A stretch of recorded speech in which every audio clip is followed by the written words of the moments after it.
Yuk. Karena kan tadi habis mengikuti sesi penangkapan dari pasar, apa saja yang ditangkap nih Kak? Banyak banget ya. Terutama kita tadi itu lagi ngebahas tentang SDM di Indonesia. Bagaimana SDM di Indonesia ini kita mendapatkan rating yang ke-80. Di mana rating yang ke-80 itu rating yang paling bawah sekali. Kita kalah banget sama Malaysia. Karena Malaysia ada di posisi nomor 45 kalau tidak salah.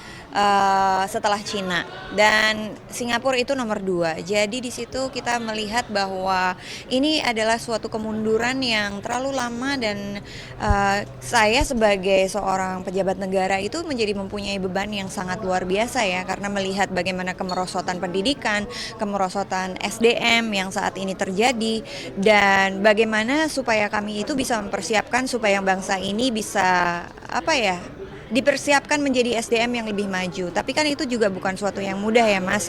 Banyak sekali yang harus kita kerjakan, dan banyak sekali kita juga harus supaya punya mitra kerja yang benar-benar mempunyai jiwa Pancasila dan empati yang besar lah untuk bangsa ini. Ada rencana nggak sih ini mau ditempatkan di komisi apa gitu dan komisi berapa? Kebetulan kemarin itu setelah pembahasan kayaknya aku akan ada mungkin kalau nggak di 6 di 10 pendidikan, kesenian, kebudayaan, riset, olahraga. Mungkin di komisi sebelumnya isu-isu apa yang spesifik bakal diperjuangkan?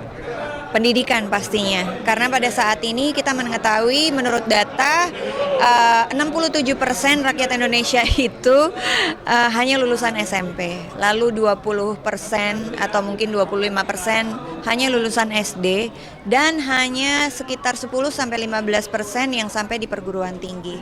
Jadi itu menjadi menjadi prioritas utama yang nanti mungkin kita akan kerjakan, dan saya juga berharap supaya mitra kerjanya seperti Menteri Pendidikan nanti bisa benar-benar turun langsung untuk masyarakat dan bisa berkolaborasi bersama kami untuk menanggulangi pendidikan kita yang carut-marut ini.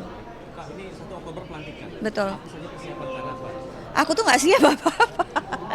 Sebenarnya persiapannya tuh cuman kemarin itu aku tuh telat juga Mas bikin kebayanya. Jadi aku nggak tahu nih hari ini lagi mau fitting. Jadi persiapannya itu aja sih. Dan kalau persiapannya aku lebih persiapan pas waktu Lemhanas ini, karena aku percaya setelah selesainya Lemhanas ini akan memberikan banyak sekali ilmu-ilmu baru, apa yang terjadi berbangsa bernegara itu seperti apa. Jadi kita tuh udah dibekali banyak hal, dimana pembekalan ini memang sangat kita perlukan, dan nanti bisa kita diskusikan bersama teman-teman dewan yang lainnya dan menghasilkan sesuatu yang signifikan untuk pembangunan negara gitu. Persiapan dari pembekalan Iya, ini ya. dari pembekalan ini juga. Ini agak rumit karena gini, banyak orang yang skeptis sama anggota-anggota DPR, Betul. terutama yang dari kalangan influencer dan artis. Ya. Mbak gimana menangkap itu? Banyak kan yang dari kalangan artis sampai incumbent sampai 4 kali. Ada Rachel Mariam, ada siapa tuh? Primus, terus ada siapa? Mbak Desi Ratnasari, Rika Diah Pitaloka. Saya rasa banyak sekali anggota-anggota dewan yang dari kalangan selebritis yang memang top, luar biasa, yang kompeten, betul sekali. Sebenarnya kita nggak bisa ngelihat dari kalangan selebritis, kalangan ini banyak sekali yang kompeten, dan yang nggak kompeten itu nggak bisa hanya dilabelin dari artis. Ya, yuk. Karena kan tadi habis mengikuti sesi penangkapan dari pasar, apa saja yang ditangkap nih Kak? Banyak banget ya. Terutama kita tadi itu lagi ngebahas tentang SDM di Indonesia. Bagaimana SDM di Indonesia ini kita mendapatkan rating yang ke-80. Di mana rating yang ke-80 itu rating yang paling bawah sekali. Kita kalah banget sama Malaysia. Karena Malaysia ada di posisi nomor 45 kalau tidak salah. Setelah Cina, dan Singapura itu nomor 2. Jadi di situ kita melihat bahwa ini adalah suatu kemunduran yang terlalu lama, dan saya sebagai seorang pejabat negara itu menjadi mempunyai beban yang sangat luar biasa ya, karena melihat bagaimana kemerosotan pendidikan, kemerosotan SDM yang saat ini terjadi, dan bagaimana supaya kami itu bisa mempersiapkan supaya bangsa ini bisa dipersiapkan menjadi SDM yang lebih maju. Tapi kan itu juga bukan suatu yang mudah ya Mas.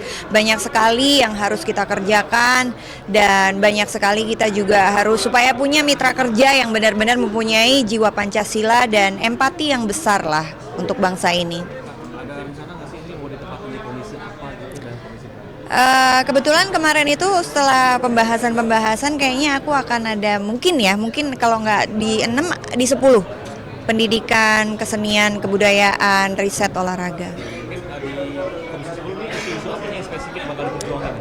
Pendidikan pastinya, karena pada saat ini kita mengetahui menurut data 67% rakyat Indonesia itu hanya lulusan SMP, lalu 20% atau mungkin 25% hanya lulusan SD dan hanya sekitar 10-15% yang sampai di perguruan tinggi. Jadi itu menjadi menjadi prioritas utama yang nanti mungkin kita akan kerjakan, dan saya juga berharap supaya mitra kerjanya seperti Menteri Pendidikan nanti bisa benar-benar turun langsung untuk masyarakat dan bisa berkolaborasi bersama kami untuk menanggulangi pendidikan kita yang carut-marut ini. Kak, ini 1 Oktober pelantikan. Betul. Apa saja persiapan Kak? Aku tuh nggak siap apa-apa. Sebenarnya persiapannya tuh cuman kemarin itu aku tuh telat juga Mas bikin kebayanya. Jadi aku nggak tahu nih hari ini lagi mau fitting. Jadi persiapannya itu aja sih. Dan kalau persiapannya aku lebih persiapan pas waktu Lemhanas ini, karena aku percaya setelah selesainya Lemhanas ini akan memberikan banyak sekali ilmu-ilmu baru. Apa yang terjadi berbangsa bernegara itu seperti apa. Jadi kita tuh udah dibekali banyak hal di mana pembekalan ini memang sangat kita perlukan, dan nanti bisa kita diskusikan bersama teman-teman dewan yang lainnya dan menghasilkan sesuatu yang signifikan untuk pembangunan negara gitu. Dari pembekalan Iya, ini ya. dari pembekalan ini juga. Ini agak rumit karena gini, banyak orang yang skeptis sama anggota DPR. Betul. Terutama yang dari kalangan influencer dan artis. Iya. Mbak gimana menanggapi itu? Banyak kan yang dari kalangan artis sampai incumbent sampai 4 kali. Ada Rachel Mariam, ada siapa tuh? Primus, terus ada siapa? Mbak Desi Ratnasari, Rika Diah Pitaloka. Saya rasa banyak sekali anggota-anggota dewan yang dari kalangan selebritis yang memang top, luar biasa, yang kompeten, betul sekali. Sebenarnya kita nggak bisa ngelihat dari kalangan selebritis, kalangan ini banyak sekali yang kompeten, dan yang nggak kompeten itu nggak bisa hanya dilabelin dari artis, nggak bisa. Oke, gitu saja. Terima kasih banyak. Silakan. Sama-sama.